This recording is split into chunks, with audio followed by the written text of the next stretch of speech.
Hey, what's up, everybody? It's me, Savini Jason, and I'm here to do my 200 subscribers Q&A. It's kind of 200 plus now because I'm over 200. It's like 207 or something like that, but damn, this fucking hat's too damn tight.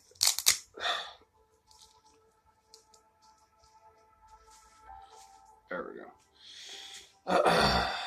But, anyways, I was gonna do this live. I tried to a second ago, but my internet sucks. So I figured I'll just record it, and try to run through these questions as fast as I can without going over the time limit.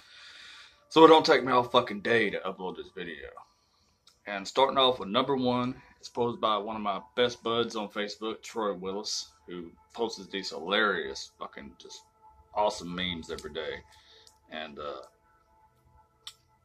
I want to go ahead and get to his question because it's by far the most bizarre, weird fucking question that I would have ever expected. And he asked that if I had the chance, would I like to have a threesome with two maxi pads? Women's health products, women's health hygiene products. And then he said if they made a movie about maxi pads in the vein of the way they did the Sausage Party, and if no one's seen Sausage Party, it's where all the food groups and everything are alive now and they're no longer inanimate objects and they're living beings and they're aware of their existence and shit that we eat them for human consumption.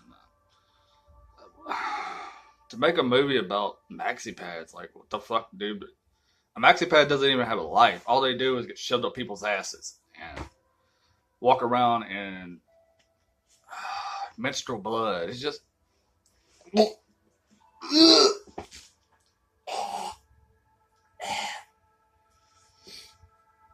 I'm sorry.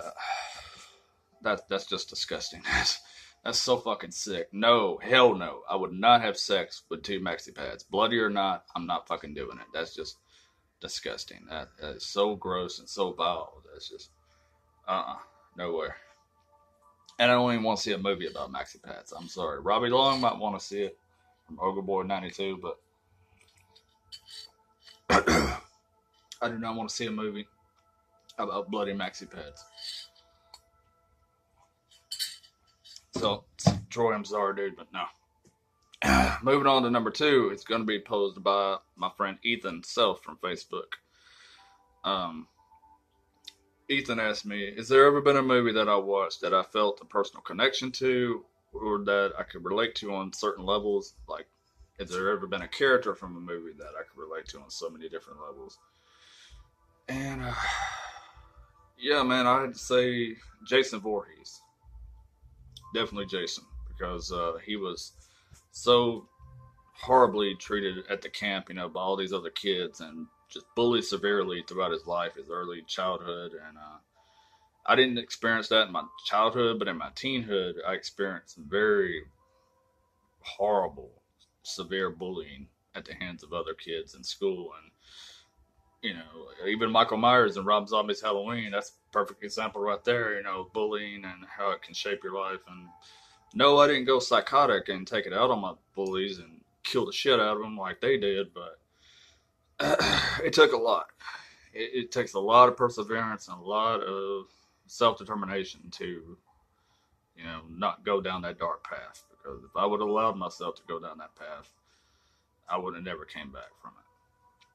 So I can relate deeply to Michael Myers and Jason Voorhees. A lot of people think that's crazy and it's kind of psychotic. And they're like, dude, you can relate to a serial killer? Well, they're not really serial killers, but you get what I'm saying. But yeah, Jason and Michael, I can definitely relate to out of the Halloween Friday the 13th franchises. But moving on to number three, it's going to be asked by my good friend Cindy Stokes from Facebook. These are all from Facebook, you might as well say. Nobody on YouTube asked a question, really, so. Besides Robbie.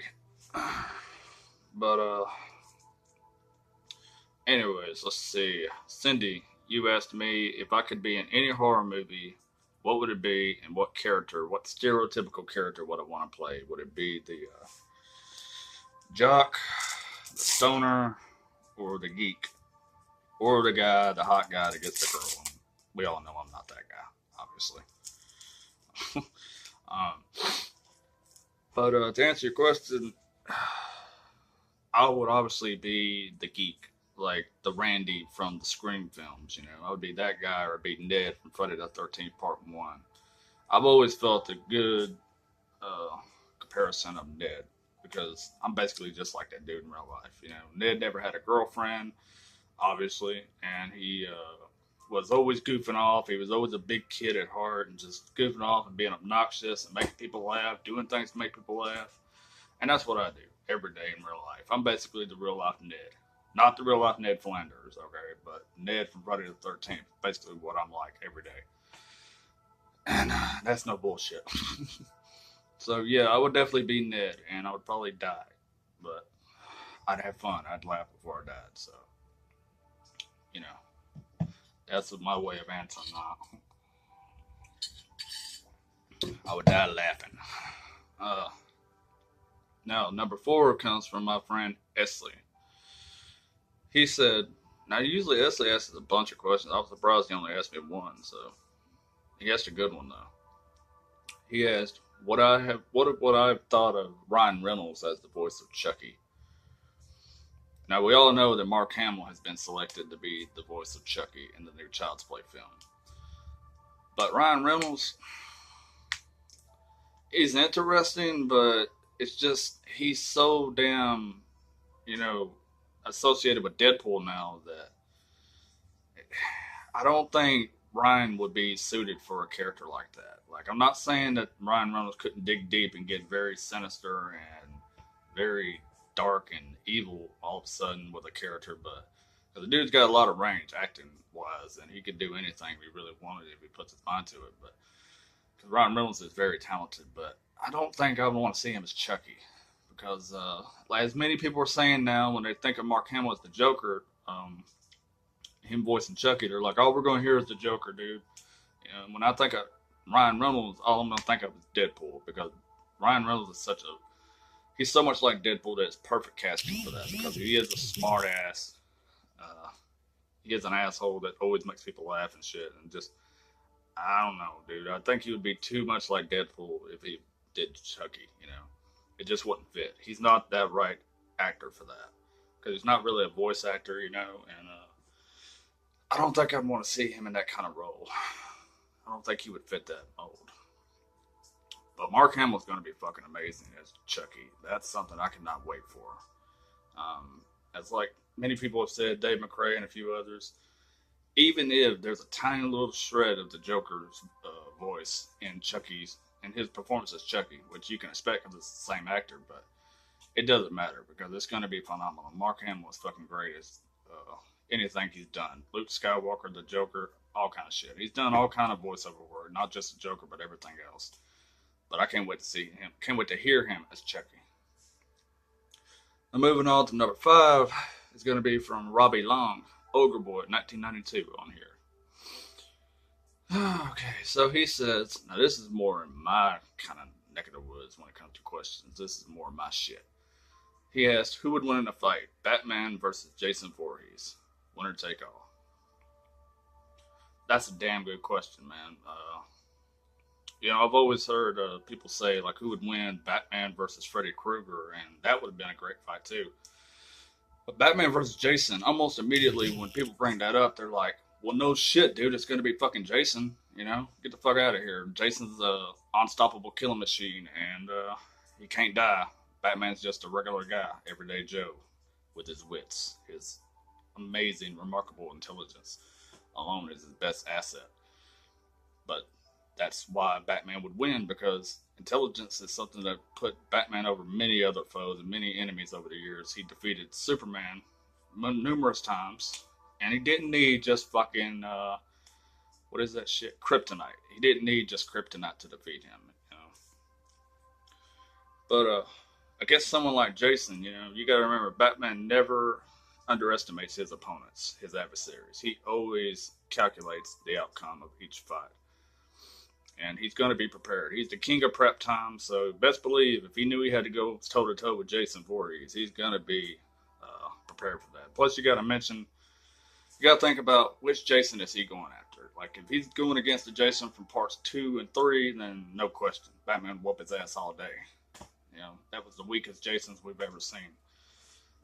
Even maybe part 4 Jason, I think he would still take him out easily.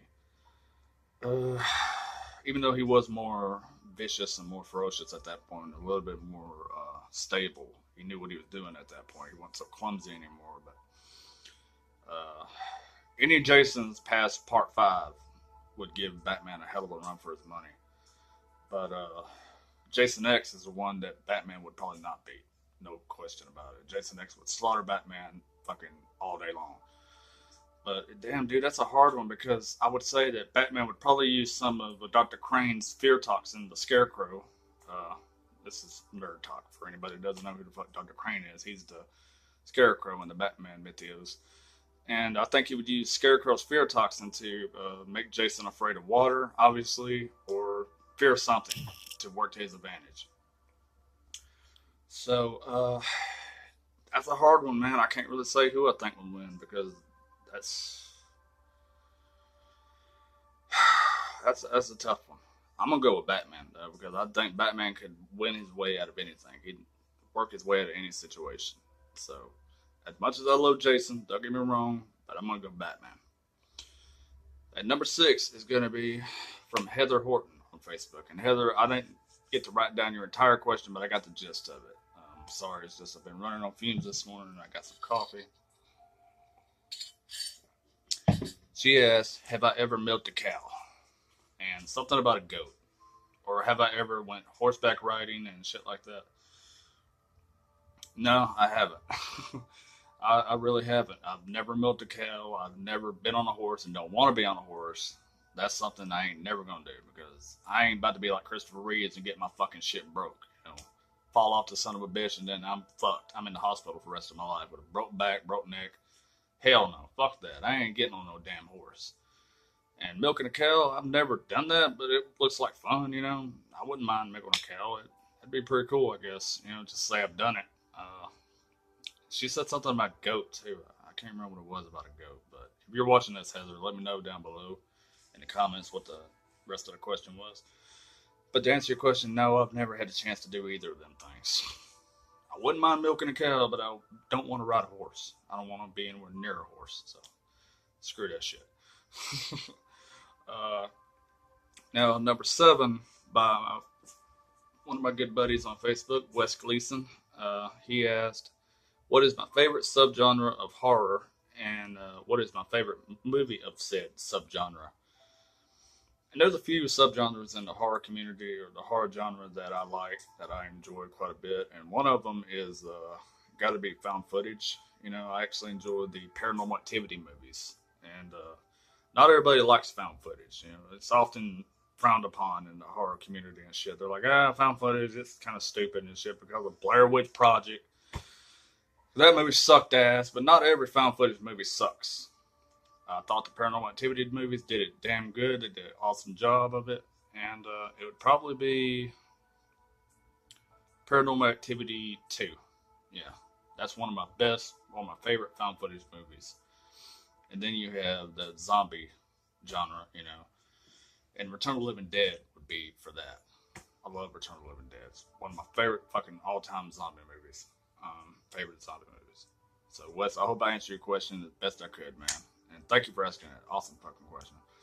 And last but not least, here's the last fucking question. This is from Jeffrey G. Cool. I hope I'm saying your name right, dude. One of my best buddies from Facebook. He always asks the most awesome fucking questions in Killer Flicks. And dude just has a damn good way of phrasing his questions and stuff. You always ask the most awesome shit. He asked me, is there a horror movie franchise that I've seen where I've only watched the sequel first and never the original before it? You know, that's an awesome question, dude. Okay, when I was 7 years old, the very first horror movie I ever saw, and this is the reason why it's still today my favorite horror movie when it comes to slashers, is going to be Friday the 13th Part 7, The New Blood. That was my first introduction to the Friday the 13th franchise, and it was my first introduction to Jason. So that's another reason why I'm a big fan of Kane Hodder. I loved his work in that movie and everything about it. And after I watched that, I was hooked. I had to go and binge watch all the Friday the 13th movies before and after that. and I was instantly hooked. I was a fucking diehard horror fan right there. You know, I remember watching that in 1997. That was the first horror movie I ever watched. Well, now I take that back. The first horror movie I ever watched was Child's Play 3. And that was the first one of the Child's Play franchise I'd ever seen. I hadn't seen the original Child's Play before that. So, yeah, technically, Child's Play 3 is the very first horror flick I ever saw. But Friday the 13th Part 7 is right fucking up there. Those were two of the first sequels I ever seen out of a horror franchise. And then I went back and watched the originals. And I still loved them. I still love the originals. And I love the sequels even more. But, yeah, I hope that answers your question good, man. I did my best to answer these as best I could. And I'm going to go ahead and get off here and try to prep this video so I can have it up on here in a few. And I still have a few reviews to do. I'm kind of working on at the moment. One is Trailer Park of Terror and some other stuff. Night of the Demons, 1988. Night of the Demons. With Amelia Kincaid and Linnea Quigley. That's one that I'm working on currently that I'll have up soon. But anyways, this has been my 200 plus subscribers Q&A. And I don't think I'm going to do a 300 because that's kind of pointless to just keep doing it every 100, you know. Unless y'all think I should. Let me know down below in the comments. And as always, it's been me, Slim Jason. And I will see y'all later. Like, share, subscribe, and all that shit. And